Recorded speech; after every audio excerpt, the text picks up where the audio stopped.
কি করে যাব বলো? একদম তো ছোট। একটু বড় হোক তারপরে যাব। আমার মেয়েটা কই গেল রে বাবা? উফ।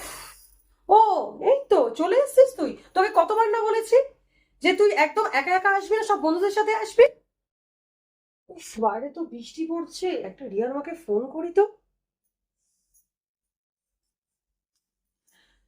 হ্যালো রিয়ার মা, বলছি আমার মেয়েটা তো পড়তে গেছে তোমাদের বাড়িতে, আর বাইরে খুব বৃষ্টি পড়ছে।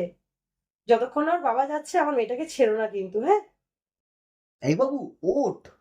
অফিস যাওয়ার সময় তোকে কলেজে ছেড়ে যাবো তো। এমনি অনেক দেরি হয়ে গেল। ওঠ বাবু, এই টাকাটা রাখ। অটোতে করে আসবি, বাসে করে একদম আসবি না। বাসে কেমন কেমন যেন লোক ওঠে, বুঝলি? ধর। কোথায় যাচ্ছিস? ও, নাইট ডিউটি আছে। শোন না বাবু, এটা তো নিয়ে যেতে ভুলে যাচ্ছিস। এটা নিয়ে যা। আর শোন না, আমি কিন্তু রাত্রেবেলা মাঝে মাঝে মেসেজ করব। তুই যদি আমাকে না রিপ্লাই করতে পারিস, তাহলে আমাকে কিন্তু একটা হার্ট পাঠিয়ে দিস।